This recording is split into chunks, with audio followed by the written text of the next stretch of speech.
So I go back. I haven't seen her since we had built the house. I work for a commercial real estate company. I work for Colliers International. Last time I saw you, you were helping me build a house. That's right. I'm changing my plan for buying a lot.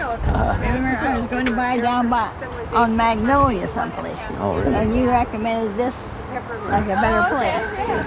It is. Isn't it? It is. There it turned out. It's all you can do. We had a good time with Baird. Oh, that's good. Whenever you gave us a plan for the trees and you dug a hole, and when we moved in, it was raining cats. I was one of the few times when it rained all, you know, we had one of those winters when it rained and you couldn't do anything for a long time. And it's adobe. Yeah, right, and it's not right. Well, we're used to living on sand soil on the west side, but we're really hard to get used to. Somebody asked me about that. I said, "Oh, I know. There's probably supposed to be a pond in here, a pool at one time." And I said, "Well, I can't tell. It doesn't look like there ever was one here." No. I would guess that at that time I would probably have put grass in there. And because of the wisteria above there, dropping the leaves and the sycamores dropping all the leaves. How many square feet do you say? I said it was 1,000? 1,020. 1,020. 1,020. It's furnish it. I bet a lot of your clients had Frank Brothers Oh, in those days. yes. Yeah, Whoever we could get to go there. right. They were expensive. But they're wonderful. They were wonderful. I know. Yes, they are our favorite furniture. Hopefully you'll find it just from Well, come and recall your design. Yeah, it's been a long time. I'm glad no one asked me to sit down and draw it. I think everyone feels very They went to see the first house I ever did. It was the Baird house. That was my mother and my wife's mother and father. And it was over on Los Cerritos Boulevard.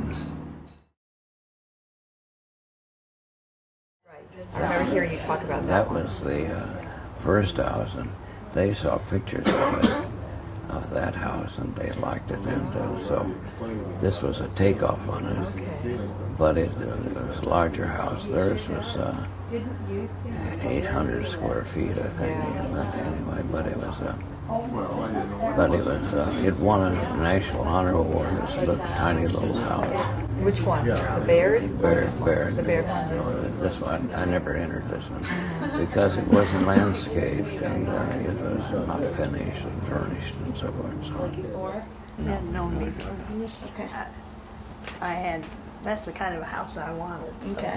When I found somebody told me.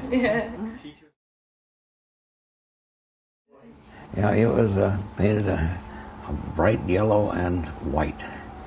It was really quite beautiful.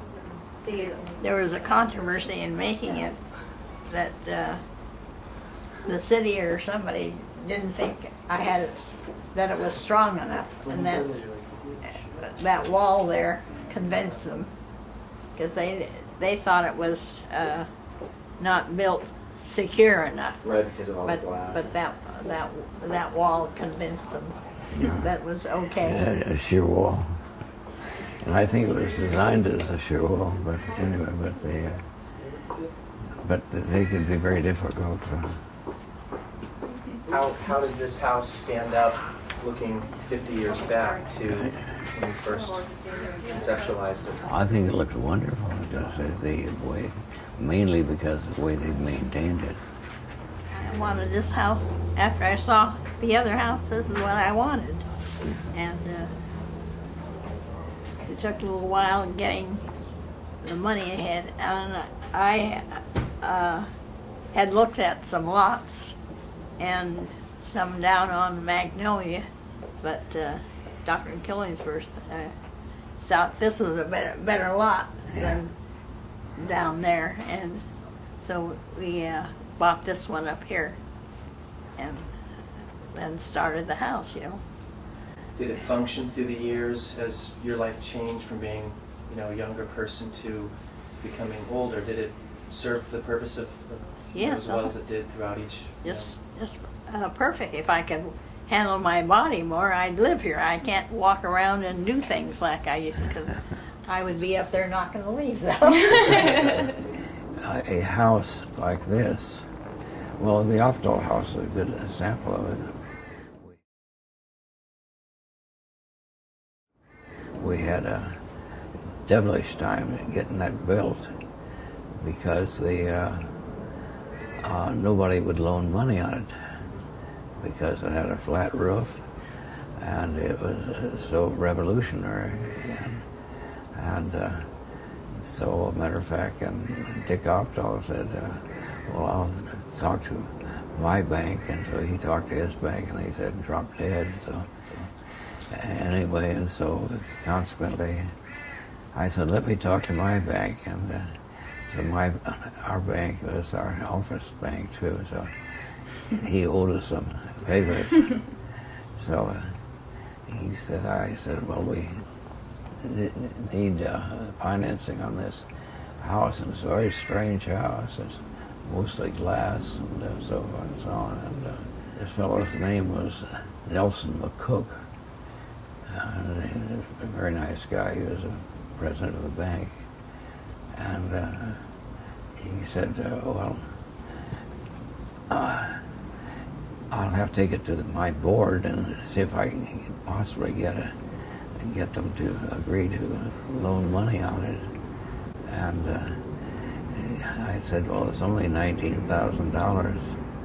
So anyway, they finally agreed to loan the money, and he said, and now I'm going to need photographs of this as it goes along and so forth and so on, and exactly what happens.